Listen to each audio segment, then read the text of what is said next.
Chapter 4. Again he began to teach by the seaside. A great multitude was gathered to him, so that he entered into a boat in the sea and sat down. All the multitude were on the land by the sea.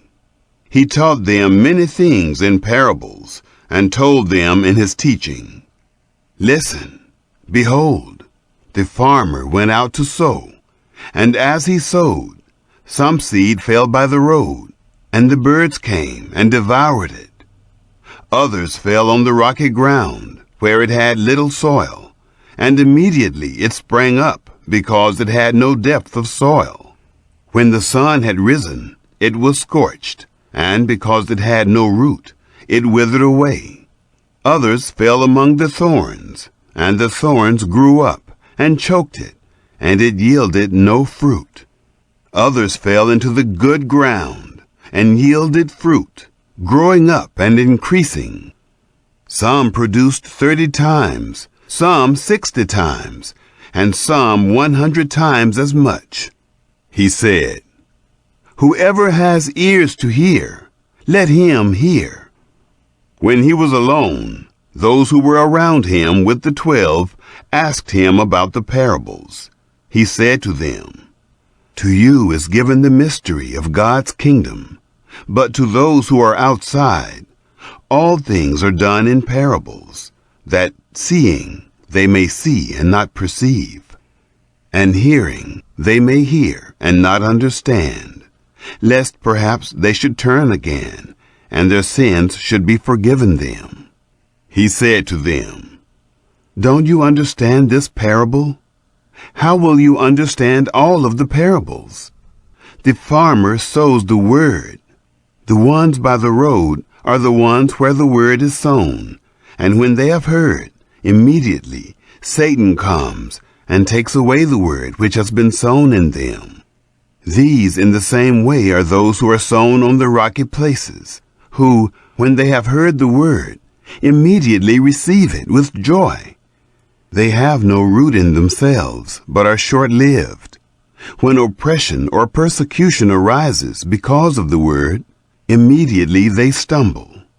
Others are those who are sown among the thorns.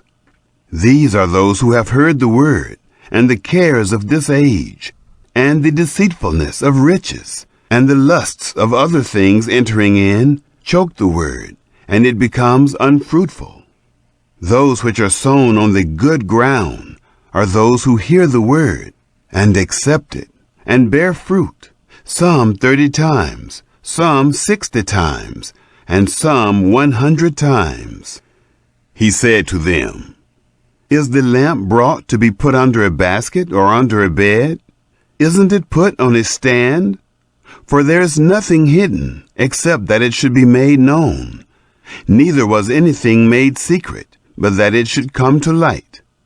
If any man has ears to hear, let him hear." He said to them, "Take heed what you hear. With whatever measure you measure, it will be measured to you, and more will be given to you who hear.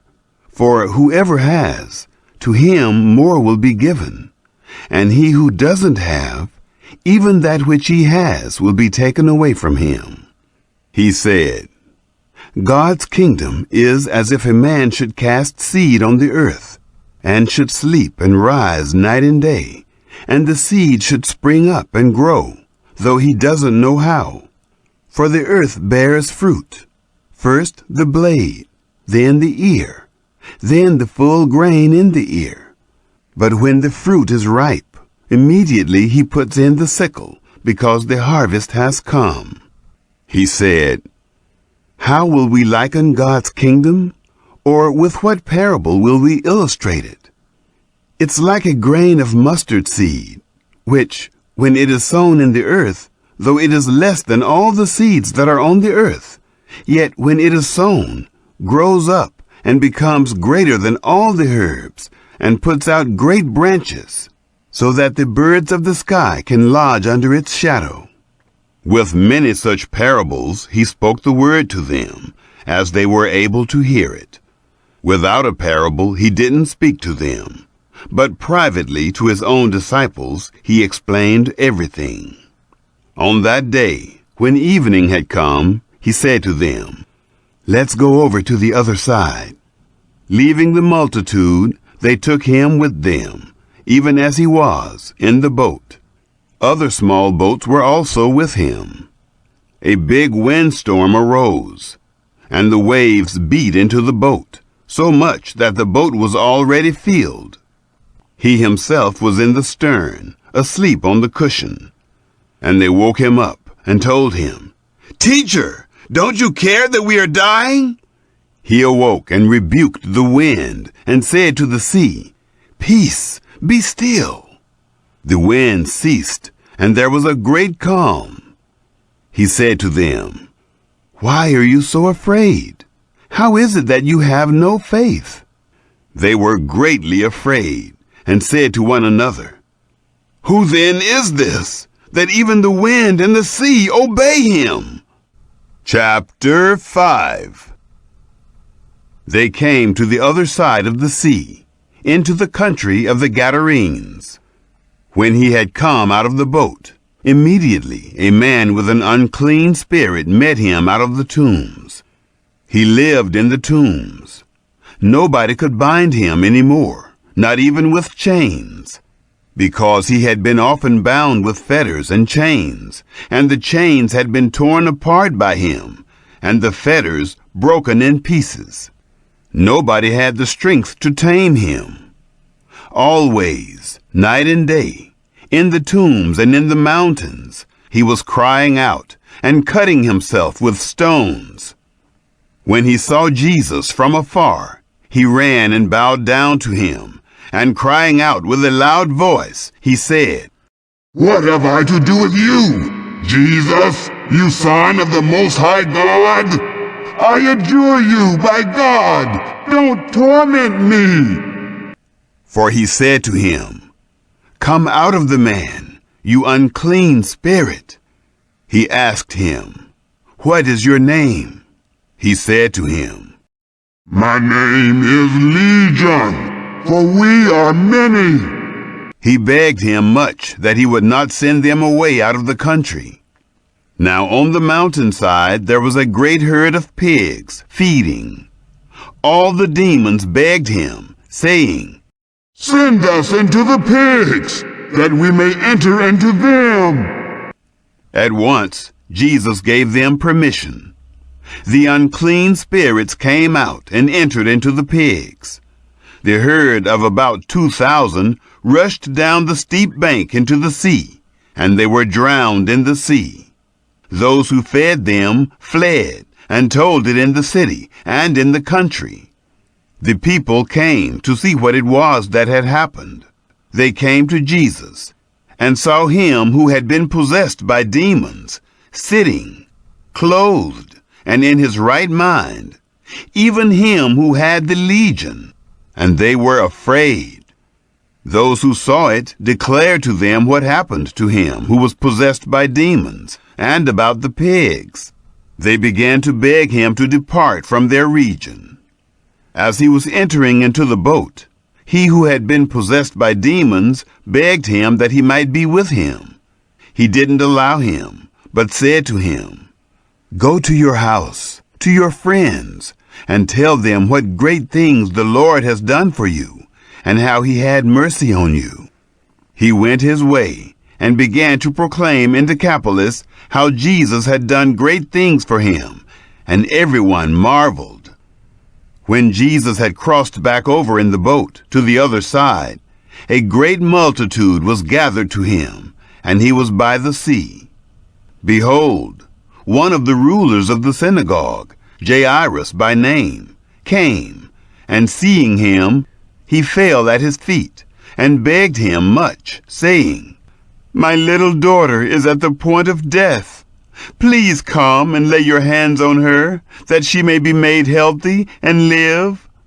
He went with him, and a great multitude followed him, and they pressed upon him on all sides. A certain woman who had a discharge of blood for 12 years, and had suffered many things by many physicians, and had spent all that she had, and was no better, but rather grew worse. Having heard the things concerning Jesus, came up behind him in the crowd, and touched his clothes. For she said, "If I just touch his clothes, I will be made well." Immediately the flow of her blood was dried up, and she felt in her body that she was healed of her affliction. Immediately Jesus, perceiving in himself that the power had gone out from him, turned around in the crowd and asked, "Who touched my clothes?" His disciples said to him, "You see the multitude pressing against you, and you say, 'Who touched me?'" He looked around to see her who had done this thing. But the woman, fearing and trembling, knowing what had been done to her, came and fell down before him and told him all the truth. He said to her, "Daughter, your faith has made you well. Go in peace and be cured of your disease." While he was still speaking, people came from the synagogue ruler's house, saying, "Your daughter is dead. Why bother the teacher anymore?" But Jesus, when he heard the message spoken, immediately said to the ruler of the synagogue, "Don't be afraid, only believe." He allowed no one to follow him except Peter, James, and John, the brother of James. He came to the synagogue ruler's house, and he saw an uproar, weeping and great wailing. When he had entered in, he said to them, "Why do you make an uproar and weep? The child is not dead, but is asleep." They ridiculed him. But he, having put them all out, took the father of the child, her mother, and those who were with him, and went in where the child was lying. Taking the child by the hand, he said to her, "Talitha cumi," which means, being interpreted, "Girl, I tell you, get up." Immediately the girl rose up and walked, for she was 12 years old. They were amazed with great amazement. He strictly ordered them that no one should know this, and commanded that something should be given to her to eat.